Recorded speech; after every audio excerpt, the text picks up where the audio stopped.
Welcome to all of you friends. आज कुछ math problem है जो पटवारी एग्ज़ाम 2008 में पूछे गए हैं। उन क्वेश्चंस को मैं लेकर आया हूँ। देखते हैं पहला क्वेश्चन। दोस्तों क्वेश्चन जो है, क्वेश्चन कहता है एक सीढ़ी दीवार के सहारे रखी है और उसका धरती पर रखा सिरा दीवार से 5 मीटर दूर है और दूसरा सिरा दीवार में 12 मीटर ऊंचाई पर लगी खिड़की पर है। सीढ़ी की लंबाई क्या है? 12 मीटर, 16 मीटर, 17 मीटर या 13 मीटर। तो इसको क्वेश्चन को करने के लिए आपको क्या करना है, आपको बना लेना है एक सीढ़ी जो दीवार के सहारे रखी हुई है। ये सीढ़ी है ए से सी तक, ठीक है। ये सीढ़ी है, उसका धरती पर रखा सिरा दीवार से 5 मीटर दूर है। जो धरती पर रखा हुआ सिरा ये है और जो ऊपर वाला सिरा जो है वो खिड़की पर जो रखा हुआ है वो ये है, ठीक है। तो ये सीढ़ी है, इसका जो ये वाला सिरा है, क्वेश्चन में बोला गया है कि ये 5 मीटर दूर है दीवार से। तो जो दीवार है आपकी, ये है आपकी दीवार, ये BC, ठीक है। तो इस दीवार से 5 मीटर दूर इसका सीढ़ी का जो भूमि पर रखा सिरा है वो ये है। और खिड़की पर कितनी ऊंचाई पर है? 12 मीटर पर, ठीक है। तो 12 मीटर ऊंचाई पर इसका ये वाला सिरा जो सी है वो कर लेंगे अपन, यहाँ बना लेंगे सी को। तो BC जो है वो कितनी है? 12 मीटर ऊंची दीवार है, तो 12 मीटर हो गई। ए भी कितनी है? 5 मीटर। ये वाला सिरा जो है वो भूमि से 5 मीटर दूर है। आपको क्या निकालना है? आपको निकालना है सीढ़ी की लंबाई, मतलब ये। तो आप देख रहे हैं कि ये जो क्या बन गया है, क्या ये एक समकोण त्रिभुज बन गया है, ठीक है। इसमें पाइथागोरस प्रमेय लगाएंगे। पाइथागोरस प्रमेय क्या होती है? लंब का वर्ग प्लस आधार का वर्ग इज इक्वल टू कर्ण का वर्ग, ठीक है। तो कर्ण क्या है? आपका सीढ़ी है, तो सीढ़ी की लंबाई क्या हो जाएगी? 5 का स्क्वायर मतलब आधार का वर्ग और लंब का वर्ग 12 का वर्ग। ये यहाँ स्क्वायर रहेगा पाइथागोरस प्रमेय में, उसको स्क्वायर को यहाँ इस तरफ करेंगे तो ये रूट ओवर बन जाएगा। Root over 5 square plus 12 square. इसको सॉल्व करेंगे तो ये आ जाएगा रूट ओवर 196, ठीक है। 196 जो है वो कितने का वर्ग होता है? वर्गमूल होता है 13 का। तो आपका आंसर क्या हो जाएगा? दूसरा क्वेश्चन है आपका, किसी खिलाड़ी का रन औसत 20 था, ठीक है। ये औसत वाला क्वेश्चन है। यदि अगले 2 मैचों में वह क्रमशः 0 और 10 रन बनाता है तो उसका औसत जो है वो 15 रन हो जाता है। पहले 20 रन था, अब क्या हो गया है? 15 रन हो गया है, जब उसने अगले 2 मैचों में 0 और 10 रन बनाए हैं। उसने कुल कितने मैचों में भाग लिया? आपको ये बताना है, उसने कुल कितने मैचों में भाग लिया है, ठीक है। तो अपन मान लेते हैं कि माना कि खिलाड़ी ने एक्स मैच खेले हैं, मतलब टोटल मैच कितने खेले हैं? ये जो पहले थे वो और इन दो के मिलाने के बाद कितने मैच खेले हैं? एक्स, ठीक है। तो एक्स मैच खेले मतलब जब ये 2 मैच नहीं खेले हैं उसने, जिसमें ये 2 रन बनाए हैं 0 और 10, तो पूर्व मैचों में खिलाड़ी के कुल जो रन थे वो कितने हो जाएंगे? 20 into x minus two. X minus two क्यों? क्योंकि एक्स जो है वो इनको मिला के है और एक्स माइनस टू जब इनको घटा देंगे तो वो कितने मैच हो जाएंगे? ये वाले जिनमें उसका रन जो है वो 20 था औसत, ठीक है। तो औसत इंटू जो अपना संख्या होती है जो अपन नीचे रखते हैं औसत वाले क्वेश्चंस में, तो ये इसको मल्टीप्लाई कर देंगे तो टोटल रन आ जाएंगे इसके। तो 20 इंटू जो मैच उसने खेले हैं, मैच खेले हैं उसने जब ये औसत था, एक्स माइनस टू मैच खेले हैं, तो इनको मल्टीप्लाई करेंगे तो क्या आ जाएगा? पूर्व के मैचों में खिलाड़ी के कुल रन इतने थे, ठीक है। तो प्रश्नानुसार क्या हो जाएगा? ये पहले वाले रन हैं और ये अगले 2 मैचों के रन हो गए 0 और, तो टोटल रन हो गए ऊपर ऊपर टोटल रन हो गए और नंबर ऑफ मैचेस एक्स है, तो इसको डिवाइड कर देंगे तो औसत कितना है?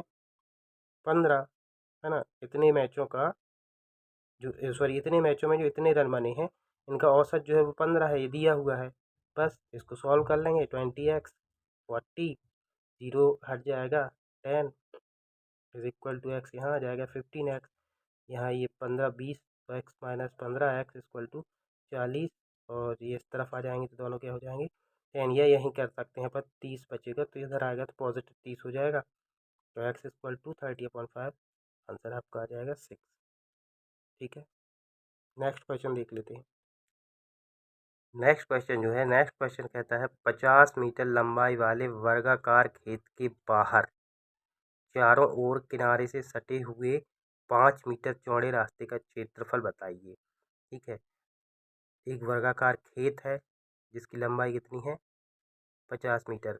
वर्गाकार है तो चारों भुजाएं बराबर होंगी, तो अपन ये खेत बना लेते हैं जिसकी प्रत्येक भुजा 50 मीटर है। ठीक है, ये पहले से दिया हुआ है कि बाहर चारों ओर किनारे से सटे हुए, इन किनारों से सटा हुआ जो रास्ता है वो कितना है 5 मीटर चौड़ा। यहाँ से ये कितनी चौड़ा है, यहाँ से यहाँ तक ये 5 मीटर है। ठीक है, तो 5 इस तरफ जोड़ेंगे, 5 इस तरफ जोड़ेंगे, 5 इधर रहेगा तो ये इधर रहेगा, तो ये टोटल कितना हो जाएगा 60। ये कितना हो जाएगा 60। तो जो स्क्वायर बन गया है नया वाला, वो स्क्वायर कितना है, जिसकी प्रत्येक भुजा जो है वो 60 मीटर है। ठीक है, तो आपको इस रास्ते का क्षेत्रफल बताना है, इसका केवल इतने रास्ते का क्षेत्रफल बताना है। तो आप क्या करेंगे, 50 मीटर लंबाई वाले वर्गाकार खेत का क्षेत्रफल जो होता है वो कितना होता है ए स्क्वायर, मतलब भुजा का वर्ग 50 इंटू 50, तो ये हो जाएगा 2500 वर्ग मीटर। रास्ता सहज क्षेत्रफल कितना आएगा, ये टोटल 60 वाला। ठीक है, तो ये 50 प्लस 5 प्लस 5 ये हो गया 60, ये हो गया 60, 60 into 60 equal to 3600 metre square या वर्ग मीटर। ठीक है, रास्ते बस का केवल निकालना है, तो इन दोनों को आपस में माइनस कर देंगे, 3600 माइनस 2500 क्या आ जाएगा 1100 वर्ग मीटर। आपका आंसर क्या हो जाएगा टा। नेक्स्ट क्वेश्चन देख लेते हैं। नेक्स्ट क्वेश्चन है यदि किसी वर्ग की भुजा को 10% बढ़ाया जाए और दूसरी को 10% घटाया जाए तो क्षेत्रफल कितना प्रतिशत बदलेगा। ठीक है, किसी वर्ग की भुजा को, एक भुजा को 10% बढ़ाया जाए और एक भुजा को घटाया जाए 10%, तो क्षेत्रफल कितना होगा। इसके लिए क्या है, जो मैंने ट्रिक बताई थी, मेरे जो ट्रिक वाले वीडियोस डले हुए हैं उसमें मैंने बताया था कि जब ये कोई प्रतिशत से घटता है या कोई प्रतिशत से बढ़ता है तो उसमें क्या फॉर्मूला लगाते हैं, जैसे m प्रतिशत बढ़ाया है और n प्रतिशत घटाया है तो क्षेत्रफल में कितना बदलेगा, उसके लिए फॉर्मूला होता है m minus n minus m n upon 100। ठीक है, m माइनस n, चूँकि यहाँ m और n की वैल्यू दोनों की 10 है, तो 10 माइनस ये बीच में माइनस है यहाँ पर 10 इंटू 10 अपॉन 100, तो ये हो जाएगा 0 और ये हो जाएगा 1, ये भी 1, दोनों ऊपर ऊपर के नीचे के से कैंसिल हो जाएंगे, तो ये आ जाएगा 1। चूँकि माइनस रहेगा यहाँ ये वाला बीच वाला, तो ये कितना हो जाएगा -1। और माइनस साइन क्या करता है, आपका क्षेत्रफल में कमी हो रही है, यदि पॉजिटिव आता तो बढ़ता। ठीक है, तो आप बता सकते हैं कि क्षेत्रफल में 1% की कमी होगी, तो ये कमी है, ये वृद्धि है -1 +1, तो आपका आंसर क्या हो जाएगा, ये पहला वाला। नेक्स्ट क्वेश्चन देखते हैं। नेक्स्ट क्वेश्चन कहता है किसी आयत की लंबाई, ये 5 लिखा हुआ था जबकि एक्चुअल में 15 है। ठीक है, तो मैंने उसको यहाँ 1 बनाया है हाथ से, मिसप्रिंट था, ध्यान रखना। यदि किसी लंबाई यदि किसी आयत की लंबाई 15 सेंटीमीटर है तथा क्षेत्रफल 150 सेंटीमीटर है, यदि इसकी लंबाई को बढ़ा दिया जाए तो उसका नया क्षेत्रफल पहले क्षेत्रफल का, इसका है ना, 1/3 गुना हो जाता है, तो नए आयत की परिमिति क्या है। परिमिति मतलब परिधि है ना, क्या है 50 सेंटीमीटर, 60 सेंटीमीटर, 80 या 30। तो इसके लिए क्या करते हैं, ये आयत की लंबाई दी हुई है, क्षेत्रफल दिया है, तो चौड़ाई निकालने के लिए क्या करेंगे, क्षेत्रफल में डिवाइड कर देंगे किसका, लंबाई का, क्योंकि लंबाई गुणी चौड़ाई क्या होती है, इसकी क्षेत्रफल के बराबर होती है। तो 15 इंटू 10 ये 150 है, चूँकि लंबाई 15 दी हुई है, क्षेत्रफल 150 दिया हुआ है, दोनों को डिवाइड करेंगे तो ये क्या आ जाएगी आपकी आयत की चौड़ाई। ठीक है, अब क्या दिया हुआ है, अब दिया हुआ है बढ़ा हुआ क्षेत्रफल, मतलब नया क्षेत्रफल, यदि लंबाई बढ़ा दी जाती है तो पहले क्षेत्रफल कितना होगा, ये अपन ने पहले का क्षेत्रफल है, तो जो नया क्षेत्रफल होगा वो इसका कितना होगा 1/3, मतलब 3 और 1 4। ठीक है, 4/3, तो बढ़ा हुआ जो क्षेत्रफल है 150 का 4/3 गुना होगा, तो 150 इंटू 4/3 इक्वल टू ये आ जाएगा कितना 200 वर्ग सेंटीमीटर। ठीक है, अब अपन मानते हैं कि माना कि लंबाई में वृद्धि जो है क्या है लंबाई है x सेंटीमीटर, जो इन्होंने बोला है कि यदि इसकी लंबाई बढ़ा दी जाए, तो अपन मानते हैं कितना बढ़ा दिया है, अपन ने माना है कि x सेंटीमीटर बढ़ा दिया है। तो लंबाई गुणे चौड़ाई क्या होती है, क्षेत्रफल के बराबर। जो नया बढ़ा हुआ क्षेत्रफल है वो कितना था, 200। तो अब ये कब हुआ है, जब लंबाई को बढ़ाया गया है। तो लंबाई अपन ने माना है कि x सेंटीमीटर बढ़ाया गया है, लंबाई में वृद्धि जो है x सेंटीमीटर की है। ये पहले से लंबाई थी, इसमें x बढ़ाया है, तो ये कितना हो जाएगा 15 इंटू एक्स। ये क्या है आपकी 10, ये है चौड़ाई। तो लंबाई गुणे चौड़ाई इक्वल टू क्षेत्रफल। तो 15 plus x into 10 equal to 200। इसको अंदर ले जाएंगे 10 को, तो ये हो जाएगा 150, ये हो जाएगा 10x, ये हो जाएगा 200। 10x इसको यहाँ ले आएंगे तो ये कितना बचेगा 50, तो ये कैंसिल करेंगे तो x इक्वल टू 5 सेंटीमीटर। मतलब लंबाई में जो वृद्धि की गई है वो 1 सेंटीमीटर। अपन को क्या निकालना था, आयत की परिमिति। तो आयत की परिमिति क्या होती है, a प्लस बी इंटू 2, मतलब लंबाई 2 इंटू लंबाई धन चौड़ाई। ठीक है, तो ये बढ़ी हुई लंबाई है 15 और 5 नई लंबाई है ना, ये 20 है और ये उसकी चौड़ाई है। तो लंबाई धन चौड़ाई और ब्रैकेट के बाहर इंटू 2 करते हैं तो ये आ जाती है आपकी आयत की परिमिति। तो इसको सॉल्व करेंगे कितना आ जाएगा 60 सेंटीमीटर। नेक्स्ट क्वेश्चन जो है, नेक्स्ट क्वेश्चन कहता है 1000 रुपये की राशि का पहले 2 वर्षों में 5% साधारण ब्याज की दर से, फिर बाद के 3 वर्षों में 8% की दर से तथा अंतिम 5 वर्षों में 10% ब्याज की दर से कुल साधारण ब्याज क्या होगा। 420 रुपये, 1200, 640 और 840। तो अपन जानते हैं साधारण ब्याज का फॉर्मूला क्या होता है, P into r into t upon 100। तो पहला जो अपन को क्या निकालना है, 2 वर्षों के लिए दर जो दी है 5% है, समय जो है मतलब टी 2 है, और पी कितना है 1000। 1000 जो पी है वो सभी में 1000 है, केवल इनके ये चेंज हो रहे हैं क्या, आर और टी। ठीक है, तो पहले आर क्या है आपका 2 वर्ष है, सॉरी टाइम है 2 वर्ष, और ये आर जो दर है वो 5% है। तो अपन क्या करेंगे, p into r into t upon 100। ठीक है, ये 2 वर्षों के लिए साधारण ब्याज, चूँकि साधारण ब्याज है इसको अपन अलग अलग करें या एक साथ करें कोई फ़र्क नहीं पड़ने वाला है। तो P R into t upon 100, इसी तरीके से P R into t upon 100, P R into t upon 100। समय और दर बदल रही है तो उसको अपन अलग अलग यहाँ निकाल के उसको ऐड कर देंगे तीनों को, तो कितना आ जाएगा आपका टोटल। तो ये इसको सॉल्व करेंगे तो 100, 240 और 500, तो तीनों को ऐड करेंगे कितना हो जाएगा 840। दोस्तों नेक्स्ट क्वेश्चन है, राम 500 रुपये की वस्तु को श्याम को 20% हानि पर, श्याम उसे मोहन को 25% हानि पर तथा मोहन उसे रहीम को 10% हानि पर बेचता है। रहीम के लिए क्रय मूल्य क्या होगा, 350 रुपये, 190 रुपये, 270 रुपये या 370 रुपये। ठीक है, जब इस तरीके का क्वेश्चन आता है तो दोस्तों मैंने एक मेरा वीडियो देख सकते हैं आप ट्रिक वाला, जिसमें ये जनसंख्या वाले क्वेश्चन वाली ट्रिक मैंने बताई थी कि किसी नगर की जनसंख्या इतनी है, 1 साल बाद इतनी हो जाती है या इतनी बढ़ जाती है, फिर इतने समय बाद इतनी वृद्धि हो जाती है, फिर इतने समय बाद तो वो जनसंख्या वाला जो मैंने बताया था वो ट्रिक अपन में इसमें अप्लाई कर सकते हैं। तो उसके लिए क्या करते हैं अपन, जो जनसंख्या होती है अपन यहाँ ये जनसंख्या के लिए यहाँ जो रुपए दिए हुए हैं वो कर लेंगे 5000, सॉरी 500 है ना, इंटू 100 माइनस जो पहली हानि है वो 20 अपॉन 100 इंटू 100 माइनस जो दूसरे को हानि हुई है उसको माइनस कर देंगे अपॉन 100। तीसरे की जो हानि हुई है 10% हानि पर बेचता है तो 10, 100 माइनस 10 अपॉन 100। इन सभी को सॉल्व करेंगे। ठीक है, तो कितना आ जाएगा, इसको ये इससे आया, ये इससे आया है। ठीक है, इस तरीके से सॉल्व कर लेंगे, केवल जोड़ना घटाना करना है। ठीक है, और 100 का भाग करना है, तो इस तरीके से करेंगे तो आपका कितना आ जाएगा, आपका आ जाएगा 270 रुपये। ठीक है, तो अपन इसमें वो वाली ट्रिक लगा सकते हैं, जबकि यह और आप यदि लाभ हानि वाले उससे करना चाहते हैं तो उससे भी कर सकते हैं, उसकी ट्रिक भी मेरे वीडियोस में डली हुई है। यदि मेरे वीडियोस पसंद आते हैं तो लाइक कीजिए, शेयर कीजिए, सब्सक्राइब कीजिए।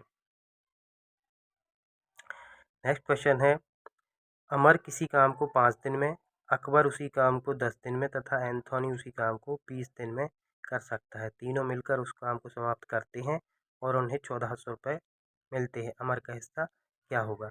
ठीक है, तो अमर किसी काम, यदि कोई इंसान कोई एक काम को करता है, उसमें टोटल दिन 5 दिन लगते हैं, तो उसका एक दिन का काम कितना होगा? 1/5। ठीक है, तो अकबर का एक दिन का काम क्या हो गया? 1/5। अकबर का कितना हो गया? 1/10। और एंथोनी का एक दिन का काम क्या हो गया? 1/20। अमर, अकबर तथा एंथोनी का मजदूरी के हिस्सों में जो अनुपात होगा वो अनुपात भी यही होगा, एक एक दिन का काम के अनुपात जो होगा उनका। ठीक है, तो 1/5 रेशियो 1/10 रेशियो 1/20। इनको सॉल्व करेंगे तो कितना आ जाएगा? 4:2:1। ठीक है, ये किसका अनुपात है? ये अनुपात है इनके मजदूरी का, जो मजदूरी इनको मिल रही है। मजदूरी टोटल कितनी मिल रही है? 1400 रुपये मिलते हैं। अब 1400 रुपये को इस अनुपात में बांटना है और अपन को हिस्सा किसका निकालना है? सबसे पहले क्रमशः लिखा हुआ है, तो अमर, अकबर, एंथोनी। तो अमर का जो हिस्सा है वो 4 गुना होगा, इसका 2 गुना होगा, उसका 1, मतलब जो भी होगा 1 ही गुना होगा इसका, मतलब इसका इससे डबल होगा, इससे इससे का 4 गुना होगा। तो ये अपन अनुपात निकाल लेते हैं। अब अपन को क्या करना है? 1400 रुपये मिलते हैं, तो 1400 रुपये इस अनुपात में इन तीनों में बांटना है। तो जो अनुपात होगा वो ये होगा। तो चौथा जो अपन को इसका हिस्सा निकाला है अमर का, तो अमर का अनुपात लेते हैं ऊपर की, अमर का जो भी हिस्सा है 4 डिवाइडेड बाय, इन सभी को जोड़ देते हैं। ये ट्रिक मैंने अपने वीडियोस में पहले डाल के रखी हुई है, तो आप वहाँ से ये ट्रिक देख सकते हैं कि अमर का हिस्सा या किसी एक इंसान का हिस्सा टोटल जब कोई अनुपात में बांट दिया जाता है किसी टोटल को, तो अलग अलग हिस्से जो निकालते हैं ऐसे ही निकालते हैं। अमर का हिस्सा 4 सभी का टोटल इंटू टोटल जो राशि इनको दी गई है तीनों को मिला के, तो 1400 में से अमर का हिस्सा कितना होगा? 800 रुपये। यदि अकबर का हिस्सा पूछते हैं तो 2 डिवाइडेड बाय 4 + 2 + 1, नीचे तीनों का ऐड ही रहेगा, सम रहेगा तीनों का, और ये हिस्से बदलते जाएंगे। जिसका हिस्सा निकालना है उसका हिस्सा यहाँ आ जाएगा इंटू टोटल, जिस टोटल में से अपन को इनका हिस्सा निकालना है। ठीक है, आइए नेक्स्ट क्वेश्चन देखते हैं। नेक्स्ट क्वेश्चन कहता है, रहीम की 5 वर्ष पूर्व की आयु को यदि उसकी 9 वर्ष बाद की आयु से गुणा किया जाए तो उत्तर 15 आता है। रहीम की वर्तमान आयु बताएं। 12 वर्ष, 8 वर्ष, 10 वर्ष या 6 वर्ष। तो रहीम की 5 वर्ष पूर्व की आयु उसकी 9 वर्ष बाद की आयु से मल्टीप्लाई करना है, तो आंसर 15 आना है। तो अपन मानते हैं कि माना रहीम की वर्तमान आयु जो है वो x है। ठीक है, तो 5 वर्ष पूर्व उसकी आयु जो होगी वो क्या होगी? x - 5। और 9 वर्ष बाद उसकी आयु क्या होगी? रहीम की 9 वर्ष बाद की आयु x + 9।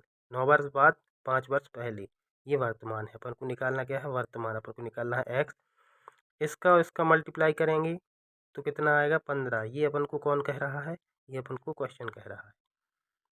तो x - 5 इंटू x + 9 = 15। ठीक है, इसको आपस में मल्टीप्लाई करोगे, सॉल्व करोगे। ठीक है, तो ये x² 5x 9x और 45 माइनस का है। ठीक है, साइन का विशेष ध्यान रखना है दोस्तों।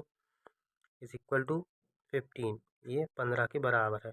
इसको सॉल्व करोगे, ठीक है, कितना आ जाएगा? x² + 4x - 45, ये 15। 15 को इस तरफ लाओगे, 45 में से कम हो जाएगा, कम नहीं होगा, ये भी माइनस का हो जाएगा, तो माइनस माइनस ऐड हो जाएगा। x² + 4x - 60। अब इनके गुणनखंड करना है, इनके गुणनखंड करोगे, या इसको अलग अलग तोड़ के इस तरीके से भी लिख सकते हो, या गुणनखंड जैसे भी आप सिंप्लीफिकेशन करना सीखे हैं उस तरीके से इसको सिंपल कर सकते हैं। ये आ जाएगा x - 6 और x + 10 = 0। ठीक है, अब या तो ये 0 के बराबर होगा या ये 0 के बराबर, दोनों को अलग अलग 0 के बराबर रख के देखेंगे। तो x + 10 = 0, तो x = -10, तो माइनस आयु तो माइनस में आ नहीं सकती है, तो x is not equal to -10, x is, ये नहीं हो सकता क्योंकि ये आयु है। ठीक है, x = +6 आ जाएगा। तो रहीम की वर्तमान आयु जो है वो कितनी है? 6 वर्ष। दोस्तों यदि मेरी वीडियो पसंद आते हैं तो लाइक कीजिए, शेयर कीजिए, सब्सक्राइब कीजिए। Thank you. दोस्तों नेक्स्ट क्वेश्चन कहता है 2 सेंटीमीटर त्रिज्या वाली 64 गोलाकार ठोस गेंदों को पिघलाकर एक बड़ी ठोस गोलाकार गेंद बनाई जाती है। बड़ी गेंद की त्रिज्या क्या होगी? मतलब 2 सेंटीमीटर वाली 64 छोटी छोटी गोलियां हैं, ठोस हैं जो, ठीक है, और उनको पिघलाकर एक बड़ी ठोस गोल बनाई जाती है। तो उस बड़ी गेंद की जो त्रिज्या है, रेडियस है, जो निकालना है 16 सेंटीमीटर, 8 सेंटीमीटर, 4 सेंटीमीटर या 32 सेंटीमीटर, ठीक है। तो 64 गोलाकार गेंदों का आयतन क्या होगा? गोले का आयतन क्या होता है? 4/3 पाई आर क्यूब। एक गोले का आयतन होता है 4/3 पाई आर क्यूब, ठीक है। तो जो 64 गोलाकार गेंदें हैं उनकी रेडियस जो है कितनी है? आर। इनके लिए छोटी गेंदों के लिए 2 सेंटीमीटर, तो 4/3 इंटू पाई आर क्यूब, मतलब 2 इंटू 2 इंटू 2 इंटू 64, इसलिए क्योंकि नंबर ऑफ बॉल्स कितना दिया हुआ है? 64। तो 64 गोलाकार गेंदें हैं तो 64 इंटू उनका आयतन, तो ये हो जाएगा 64 गोलाकार गेंदों का आयतन। माना कि बड़ी गेंद की त्रिज्या आर है, अपन ये मान रहे हैं। तो बड़ी गेंद का जो आयतन होगा वो क्या होगा? 4/3 पाई आर क्यूब। और ये किसके बराबर होगा? ये इन सभी गेंदों के आयतन के बराबर होगा। तो इसको और इसको अपन दोनों को आपस में इक्वल कर देंगे, तो 4/3 पाई दोनों ओर से कैंसिल हो जाएगा। इधर आर क्यूब बचेगा, आर क्यूब में से 2 इंटू 2 इंटू 2, और ये 64 को तोड़ेंगे तो 4 इंटू 4 इंटू 4 आ जाएगा। 4 चौको 16, चौको 64, है ना। तो आर क्यूब जो इतना है, तो आर जो होगा वो इसमें से 2 आ जाएगा, इसमें से 2 आ जाएगा, मतलब घन निकालना है उसका, घन मूल जिसको बोलते हैं, घन मूल निकालना है, ठीक है। तो आर इक्वल टू 8 सेंटीमीटर। तो जो आंसर है आपका वो हो जाएगा 8 सेंटीमीटर। नेक्स्ट क्वेश्चन देखते हैं। नेक्स्ट क्वेश्चन कहता है कि यदि 4800 रुपये को ए, बी एवं सी में 6:5:4 के अनुपात में बांटा जाता है तो ए और सी के भाग में कितना अंतर होगा? 320, 1280, 3200 या 640। तो दोस्तों अभी मैंने इसी वीडियो में एक और क्वेश्चन इस तरीके का आया है, इसलिए मैं एक बार और ही इसको बता रहा हूँ कि अपन जब इस तरीके से अनुपात वाले क्वेश्चन करते हैं तो उनमें क्या करते हैं, जो टोटल दिया रहता है, टोटल को जब किसी अनुपात में, किसी 2 या 3 अनुपात में अपन को अलग अलग बांटा जाता है, तो जो हिस्सा रहता है वो इस तरीके से निकालना होता है, जिसमें ए का हिस्सा क्या है, नीचे तो उन सभी के अनुपात को ऐड कर देते टोटल वाले को, ठीक है, और जो टोटल अमाउंट रहता है उसमें मल्टीप्लाई करते हैं किसका, जिसका हिस्सा है। अब अपन को किसका हिस्सा निकालना है? ए का हिस्सा निकालना है। और किसका निकालना है? सी का, क्योंकि दोनों का अंतर निकालना है। तो ये हो जाएगा ए का हिस्सा, क्योंकि इसमें 6 है, 6 किसमें दिया गया है? 6 अनुपात वाला भाग ए को, और 5 वाला बी को, सी को 4 अनुपात वाला। तो 4800 ये टोटल अमाउंट है, इसको बांटा गया है। ए का हिस्सा कितना होगा? 6/6 + 5 + 4 इंटू 4800। इसी तरीके से सी का हिस्सा ये होगा 4800 इंटू 4, 4 जो अनुपात है, चौथे अनुपात में सी को दिया गया है, तो 4 अनुपात सभी का ऐड 6, 5 और 4 का समेशन। इसको सॉल्व करेंगे, 4800 को बाहर ले लेंगे। ये तरीका होता है सॉल्व करने का, जिस तरीके से आपको अच्छा लगे। जैसे इनने 4800 बाहर ले लिया है, 4800 को बाहर लोगे तो इनको सॉल्व करना आसान हो जाएगा। तो ये आ जाएगा 2/15, ठीक है। और ये सॉल्व करेंगे तो 640, इनका एलसीएम लिया जाएगा। एलसीएम वाला वीडियो आप देख सकते हैं, उसमें एलसीएम किस तरीके से लिया जाता है वो मैंने सिखाया हुआ है, तो ज़रूर देखिए उस वीडियो को। आगे क्वेश्चन देखते हैं। नेक्स्ट क्वेश्चन कहता है कि एक 50 मीटर ऊंचे, क्रमशः नहीं है, यह प्रकाश स्तंभ है, ठीक है। एक 50 मीटर ऊंचे प्रकाश स्तंभ से नीचे दूर खड़ी एक नाव है, ठीक है। नाव से स्तंभ के शिखर, शिखर मतलब चोटी को देखने पर 30 अंश का कोण बनता है। नाव की प्रकाश स्तंभ से दूरी क्या है? नाव की प्रकाश स्तंभ से दूरी निकालना है।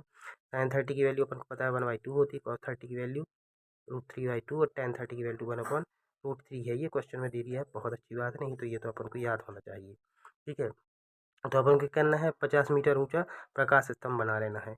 ये बना लिए 50 मीटर ऊंचा प्रकाश स्तंभ BC, ठीक है। अब इससे कोई दूर एक नाव है, नाव यहाँ ए पर है, ठीक है। यहाँ नाव से देखने पर इसका ये शिखर, इसकी चोटी को देखने पर जो एंगल बनता है वो कितना बनता है? 30 का बनता है। तो अपन को बताना है कि नाव इस प्रकाश स्तंभ से कितनी दूर खड़ी है। तो अपन मान लेते हैं कि जो दूरी है वो x है। ठीक है, माना नाव की प्रकाश स्तंभ से दूरी x मीटर है। तब अपन को ये जो आप साइन थीटा, कॉस थीटा और टेन थीटा पढ़ते हैं, लंब बटे कर्ण, कर्ण बटे आधार या आधार बटे कर्ण, तो आपको ऐसा लेना है जिसमें ये एक अननोन क्वांटिटी हो और एक नॉन, है ना, एक अननोन क्वांटिटी और एक नॉन क्वांटिटी। नॉन क्वांटिटी कौन सी है? 50 मीटर। अननोन कौन सी है? एक्स। तो अपन को एक्स ही निकालना है। तो अपन ऐसा लेंगे जिसमें लंब और आधार दोनों हों। तो लंब और आधार किस में होते हैं? टेन में होते हैं। तो टेन थीटा इक्वल टू लंब बटे आधार। तो टेन थीटा क्या है आपका? 30। तो ten 30 equal to 50 upon x. ठीक है, टेन 30 की वैल्यू क्या होती है? ये दी हुई है 1/√3। ठीक है, ये 150 नहीं है, यहाँ 1 ही है ना, वो स्प्रिंट है।